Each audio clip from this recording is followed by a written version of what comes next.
Hello, everyone. Welcome to Tea Time. We are New Jersey Tea Party Coalition, and you can find it at NJTPCcoalition.org. Tonight, we have a great speaker who I happened to run into when I was in Washington, D.C. He was speaking at the anti-Iran rally, and he was following notables such as Donald Trump, Ted Cruz, and, of course, Mark Levin. So we welcome you tonight, and I'm going to turn it over to Ryan Mauro, who has been thoroughly enmeshed in the situation. He will update us on what is happening, and he will keep us informed. And we invite you to go to our website when you have an opportunity, check out the video, and share it with your friends. So welcome, everyone. Ryan Mauro.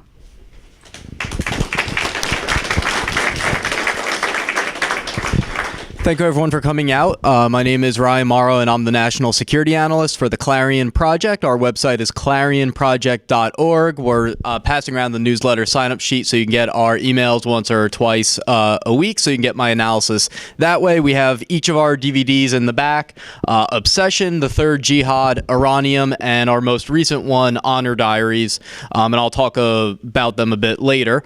But today I want to talk about the Iran deal, and really its result. And if I had to summarize its result, what it comes down to is this: Iran on steroids.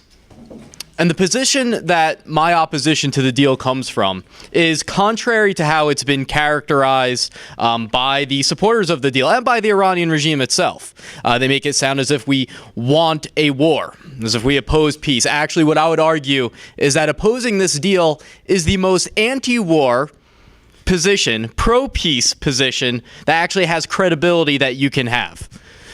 So simply put, if I was a nuke-seeking, terror-sponsoring mullah in Tehran, and I was asked to come up with the best way to expand the regime's power and to develop a nuclear weapon, and the best way to get there, not the fastest, but the most efficient way, I would say sign a deal like this.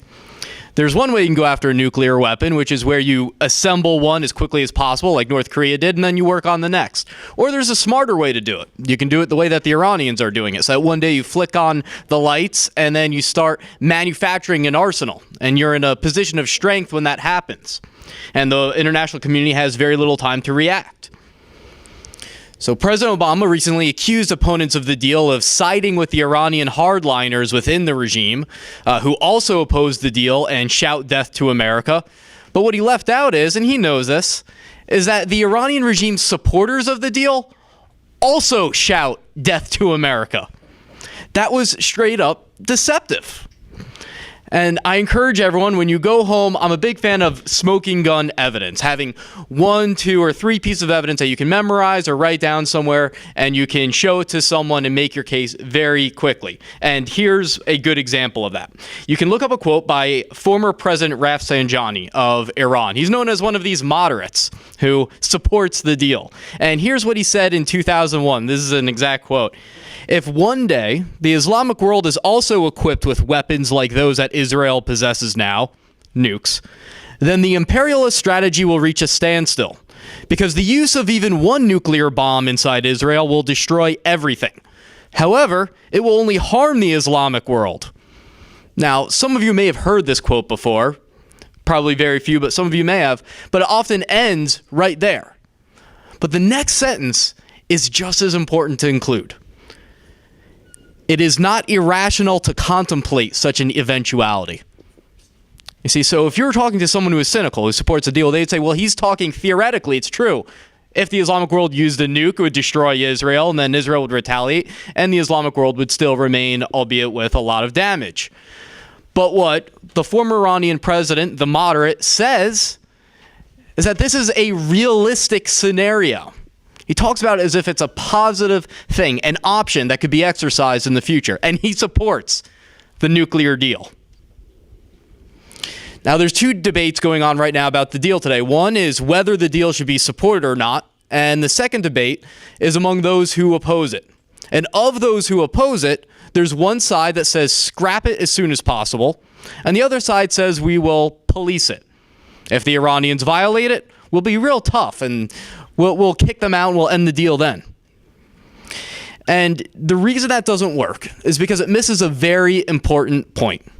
Iranian compliance with the deal is just as much of a threat as Iranian non-compliance.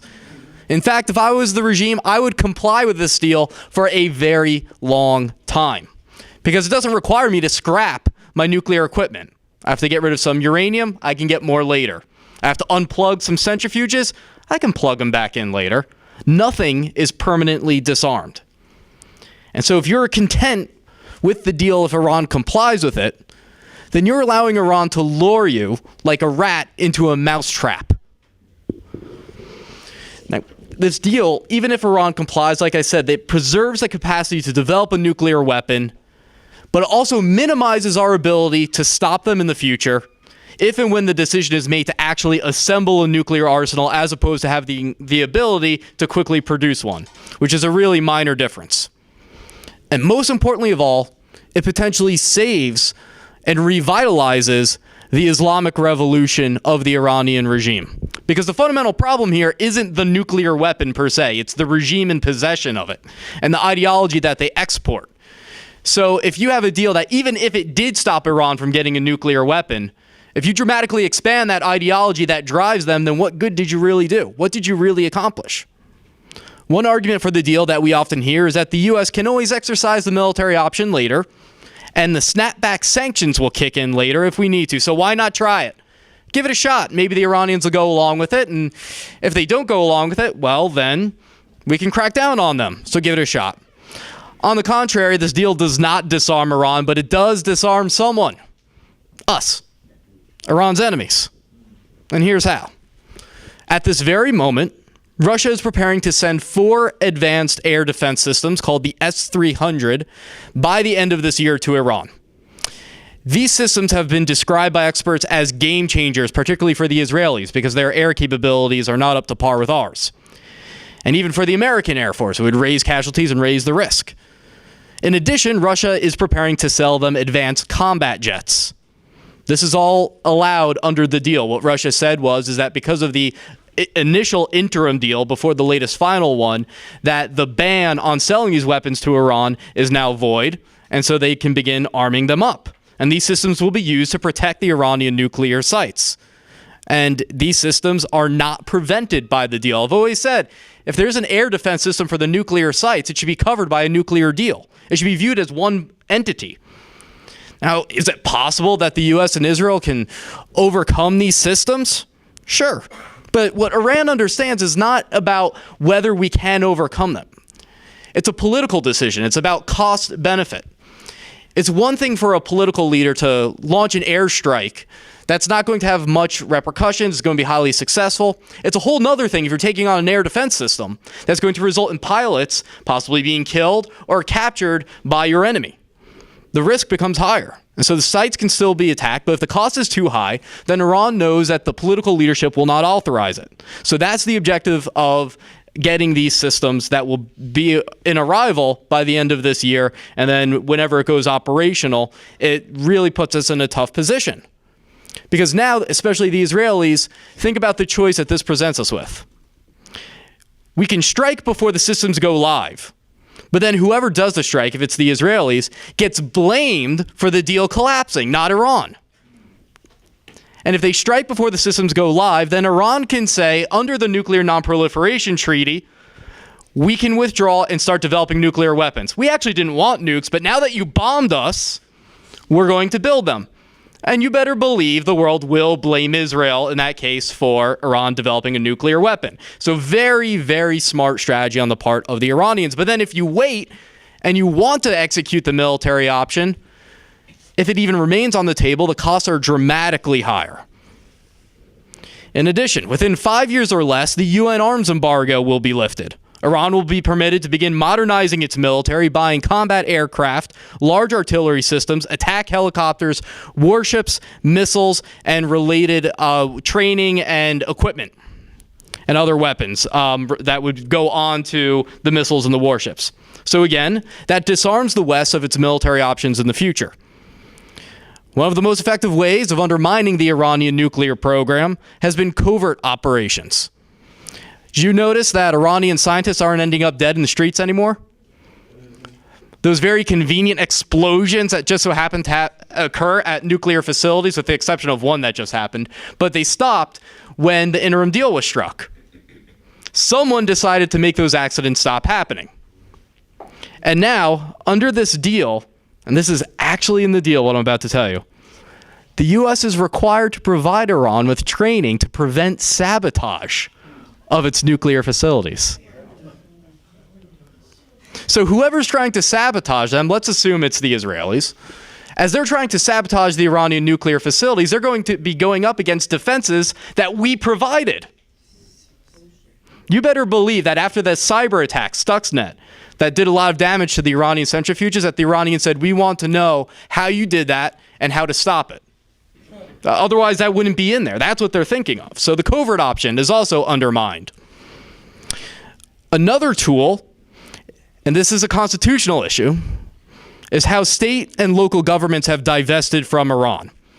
There's different forms of legislation that have been passed on the state and local levels in order to prevent money from going into companies that do business with the Iranian regime. It's been very effective. 30 states have done it, including California. It's something that has been an easy win. If you read the deal, it requires the president to use, quote, all available authorities to force state and local authorities to lift sanctions on Iran, to reverse the divestment. So the federal government is required by the Iran deal to come in and tell the state and local governments, you need to comply with this deal, even though it's technically not a treaty according to that standard, but you still have to comply with it so that Iran can get a lot of money and your representatives, your constituents, basically what they say doesn't matter because we, the federal government, say, no, if that money's going to the Iranians and the businesses that work with them. So the effect of this is that with governments around the world and powerful companies getting rich off of business with Iran, the economic option through sanctions is also disarmed. Because what's going to happen is that in the future, if we want to sanction Iran, you have to get the international community to go along with it. The U.S. can hurt them alone, but you need Europe, you need China, you need all these other countries to go along with it, and there has been success in doing that. But once those sanctions are lifted, it becomes a race to cash in. In fact, delegations from around the world are already flying into Iran, drafting the contracts so that the second they can legally do it, they sign the contract and they move forward with the business because they're all competing with each other now. So if you believe that snapback sanctions can happen in the future, if Iran violates the deal or does something aggressive that we can get the world again to sanction them again, this is what you have to believe. You have to believe that countries around the world will be willing to hurt themselves a lot financially in order to hurt Iran a little at our request. That's not going to happen. And even if they did, let's bend over backwards and say, even if snapback sanctions worked, the vulnerable sectors of Iran's economy that those sanctions have targeted are going to be strengthened, so they won't have as much of an effect. If those weaknesses are taken care of, then you slap them with sanctions and they're self-sufficient. What good does it do? And remember, from the Iranian perspective, they just have to put up with the sanctions long enough until the international community's will evaporates. So if you make the argument, well, eventually it'll hurt them, what the Iranians are saying to themselves is we just have to be able to withstand sanctions in the future for about a year. It'll take them about a year to develop a nuclear weapon, best case scenario. So they just have to be able to survive that short period of time. And here's how we know it. In 2005, the current moderate president of Iran, Rouhani, was the chief nuclear negotiator for Iran under Ahmadinejad. And he repeatedly bragged on videotape about how he used negotiations to divide the West, split the U.S. and Europe, in order to advance the nuclear program. That's what he bragged about when he was campaigning for the presidency. What do you think he's doing now? And in one speech, again, publicly available, he denied that Iran was seeking nuclear weapons. Of course, it's a public speech. But then he said this, but we need to learn from Pakistan. And this is the comment he made. He noticed that the international community had placed severe pressure on Pakistan not to build nuclear weapons. But what happened once Pakistan did build nuclear weapons? The world shrugged its shoulders, said, well, that didn't work, it's game over, and it's time to move on. And so he was saying once Iran develops the nuclear program to a sufficient capacity, that the world's pressure will alleviate because they'll realize that the game is over. So that's what the regime expects to happen now. They're putting themselves in a better position militarily, economically, in all sorts of ways, so that one day when they want to develop a nuclear arsenal, not a bomb, but an arsenal very quickly, they just have to withstand sanctions maybe for a year, and at that point, it'll go back to business as usual. And they have every reason to believe that, if we're being honest with ourselves. Like I said before, the threat we face from Iran isn't just about nuclear weapons, though. It's about the ideology which is enshrined in their constitution, which means that they violate their constitution the second that they stop doing what I'm about to quote. They say that they are required to pursue the, quote, downfall of all non-Islamic governments. So this devotion to jihad, supporting terrorism and attacking the United States and our allies, that's in the Constitution. You're not going to get them to stop because the second they stop, you can impeach the leadership for it. They're legally required to sponsor terrorism. So Iranians and others in the region, though, and this is where there's some area of hope, they did not see the regime's Islamic revolution as a successful system and ideology. For all the talk that implementing Sharia governance was something that would bring wealth and power above what the West can offer the world, Iranians look around and what do they say? Oppression, bankruptcy, isolation, a country that could be powerful but is a far cry from what it could be. So Iranian propaganda about how wonderful their system is falls flat because it's so divorced from reality. And to me, this is, above everything else, one of the maybe the biggest danger of the deal because of how that changes. Before the interim deal was signed, the Iranian economy collapsed by 40% over the summer of 2012 due to the sanctions that, to their credit, was implemented by the Obama administration. And they were relatively minor sanctions. 40% decline in their economy. They were panicking. The normal guys that normally pound their chests and start talking about how tough they are and they can withstand anything, you could hear the fear in their voices. They were in trouble. The budget for Hezbollah was cut by some estimates as much as 40% 2 years before the sanctions were even implemented. The price of oil fell to $80 per barrel when the regime's budget required it to be at $140 per barrel.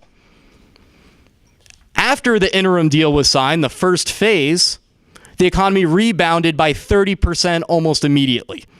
And now, Iran is expecting $100 to $150 billion in unfrozen assets to be returned to them. To put that in perspective, that'd be like the U.S. economy suddenly receiving a check for $4.3 trillion. Can you imagine what that would do for our country? That's what the Iranians are waiting to get. That's a lot of money, especially if you consider the fact that the Iranian defense budget, all of it, is only $30 billion, the entire defense budget. The monthly salary of a Taliban terrorist who is paid by the Iranians. Yes, Iran hires the Taliban terrorists, even though they hate each other, to kill our soldiers in Afghanistan. The monthly salary is $580 per month. Terrorism is cheap. And here's where it gets worse. Iran is expecting $200 to $300 billion in foreign investment as sanctions are lifted, which is direct income, but then it also generates additional income. So that's why I say what we're looking forward to is Iran on steroids. Now, there's an argument that engagement with the world will empower the Iranian people. You'll get Western influence in there, and it'll undermine the regime. You empower the Iranian people, the regime is weakened, and therefore it falls, and the regime becomes moderate or maybe gets overthrown. But as Democratic Senator Menendez said, the regime is not stupid enough to sign a deal that would undermine its own existence and its own ideology. It simply doesn't make sense. And here's another key flaw. 80% of the Iranian economy is public. It's state-owned. And 1/3 is owned by the Iranian Revolutionary Guards Corps. Those are the thugs that keep the regime in power, shoot women in the streets, and sponsor terrorists. 1/3 of the economy is owned by them. So who are you going to be doing business with? You're not doing business with the poor, innocent Iranian shopkeeper down the street. You're doing it directly with the regime. That's where the money's going. Supreme Leader Khamenei has a net worth of about $95 billion. So again, the trade will not be with the Iranian people, it will be with the regime. The ones whose wallets will be getting fatter are the security services that oppress the Iranian people, not one of those teachers that recently went on strike in Iran and you probably didn't hear about because for some reason the media is not covering the fact that Iranians still are protesting. Yes, you don't have the dramatic pictures of millions of people in the streets because it's hard to organize that type of thing when they wiretap all of your communications and they shoot you in the streets. But it's still going on sporadically. The booming economy, the success of Iran's terrorist proxies, and the stability of the regime will enable the Ayatollahs to do something that they haven't ever been able to do before. Present the Iranian Islamic Revolution as an actual viable ideology, a source of strength and prosperity that only needed time and backbone for success. Whereas before, you could only argue that it failed and blame the West. Now, for the first time, they'll be able to say, look at our wealth, look at our power. It comes from radical Islam. It comes from how we do things. Your propaganda is a lot more effective when you can actually point to results. And so an ideology that should have been vanquished by us will be passed on to terrorize the next generation. This is a regime that we never had to tolerate. It could have been gotten rid of. The ideology should be dead. But under this deal, and if the Iranians comply with it, their ideology becomes rich, and so does the regime, and they live on. And speaking of terrorism, one of the criticisms we often hear of the deal is that it will cause a nuclear arms race, and that's true. But there's also a conventional arms race that's very dangerous. Each neighbor of Iran is already buying conventional weapons, and there's also a proxy jihadist arms race. The neighbors of Iran understand that once impoverished terrorist groups like Hezbollah that was struggling financially are now going to be empowered. So what would the Saudis, the Qataris, the Turks, what are they going to do? They're going to beef up their own terrorist proxies in order to compete with them. And so you have a terrorist arms race happening as well. Yemen is just a taste of what it is to come. That's Iran when it's poor, is what you're seeing right now. And as this happens, and you're already seeing this, you're going to see more and more voices that are calling on the United States to basically ally with Iran against the Sunni jihadists like ISIS and like Al-Qaeda because they're worse, because they're crazy, because they behead people and put it on social media. But let's be clear. The Iranian regime and the Syrian regime have a symbiotic relationship with Al-Qaeda and ISIS. They are not your friends. Iran was found guilty, and this is another smoking gun piece of evidence that you should all write down and remember. Iran was found guilty by a federal judge in 2011 of being materially responsible for 9/11. How can you defeat that argument? If Iran is to blame for 9/11 back in 2001, then how can you say that this is a regime that we should work with? To this day, according to the Obama administration, Iran allows Al-Qaeda to operate a pipeline through Iranian territory through which they shift their personnel and their money. And again, like I said, Iran sponsors the Taliban. And ISIS and Al-Qaeda's influence grows wherever Iran's influence grows. Because both are trying to trigger a region-wide sectarian war that the vast majority of the people there don't want anything to do with. I talk to a lot of people over there, and they tell me how Shiites and Sunnis, particularly in Iraq, they get married. They hang out. It doesn't even come up. They don't all hate and want to kill each other. But sectarian warfare happens when you're arming proxies that want to make that happen. And this sectarian warfare can spill over into the United States because it already has. Such as when Iran, and most people don't know this, tried to shut down Saudi oil production with a massive cyber attack. Imagine what that would have done to the world economy. Or when Iran tried to kill the Saudi ambassador in D.C., not by poisoning his coffee or shooting him in the head, but by blowing up the restaurant that he was going to have lunch at, bringing down with him dozens of Americans. And they were going to use the Mexican drug cartels as a cover. Iran's proxies in Iraq, who we are essentially providing air cover for now, have a nickname among the local Iraqis: Shiite ISIS. Because they're every bit as brutal. The only difference is that they don't put it on social media, so no one sees it and gets outraged about it. So they just see, oh, these are Iranians that are fighting the ISIS, and, well, they're not beheading people. Yes, they are. then they make the situation worse. As the radical Shiite elements grow, so do the radical Sunni jihadists in response. So you have to go after both of them. What's also got to be understood is that Iran, Assad, and Hezbollah use ISIS and Al-Qaeda to make themselves sound moderate. And it's a strategy that works. And I've got to tell you, even at churches that I've spoken to, and a lot of people that are hawkish say, you know what, Assad, he's a bad guy, but he's better than those other guys. And he protects the Christian minority, so he's my guy now. You've got to understand that we are falling right into the strategy, which I'll talk about in a couple of minutes. But I want to bring up another point since I mentioned the church. There is a major interfaith offensive that's going on that is spearheaded by foes of Israel and Islamists. And here's a great example. Last year, a delegation of 30 Christian leaders, led by evangelical pastor Joel C. Hunter, a megachurch leader and spiritual advisor to President Obama, went to Iran and met with regime-approved mullahs. The result? One pastor, Pastor Bob Roberts, returned home and wrote, "Guess what? The regime isn't as bad as we think." How do you know? I talked to the mullahs. So I'm an expert now. He described the regime as, quote, open-minded. But he's a mega church pastor. It's funny when you hear it, but think about the impact this guy has. And he actually has some small level of credibility because to an audience that doesn't study this, he can say, oh, well, I met with them. I talked with them, so I know them. And here's some actual quotes from what he wrote. "You thought they were a bunch of uneducated religious zealots? Think again. They hate terrorism, Al-Qaeda, the Taliban, and they do not like being classified with religious extremists like that."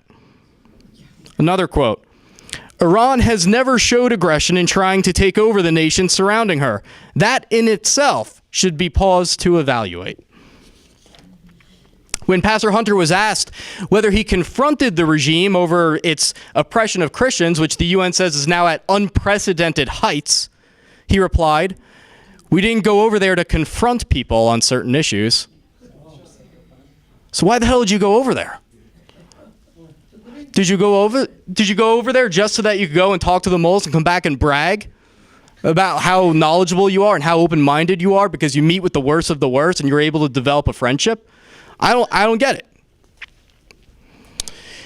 I also want to talk a bit about the end times element of the ideology because that gets a lot of attention from ISIS. Iran is talking about the same exact thing. An Iranian-backed militia in Iraq was named the Khorassani Brigades, and its emblem is identical to that of the Iranian Revolutionary Guards Corps. So it's blatantly an extension of Iran, but instead of calling themselves the Khamenei Brigades, the name of the supreme leader, they call themselves the Khorassani Brigades. Isn't that a little odd? In Egypt, Muslims and Christians came together to overthrow the Muslim Brotherhood after it was elected into power. We've seen a backlash against the Islamists in Libya, in Bangladesh, even Turkey. Ronald Reagan once said that freedom and democracy will leave Marxism and Leninism on the ash heap of history. And I tell you with the utmost confidence, that is within our capability to also leave the Iranian regime and its Islamic revolution on the ash heap of history. And so our job today, in closing, is not to be so naive, not so pessimistic, not so weak, and not so selfish that we force the next generation to solve a problem that we should have. If we're willing to seize these opportunities I outlined, and there's many more, then victory really is ours. So don't talk about this as if this is an inevitable conflict that will never end. This is something that we can end and end on our terms. Thank you.